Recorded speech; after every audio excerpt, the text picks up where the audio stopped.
Meaning of ferrule. Ferrule.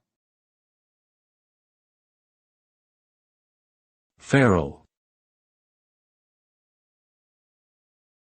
Ferrule. Ferrule.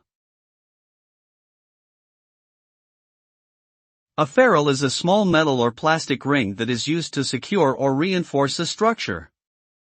It can be used for a variety of applications, such as attaching a handle to a tool or securing a wire rope to a post.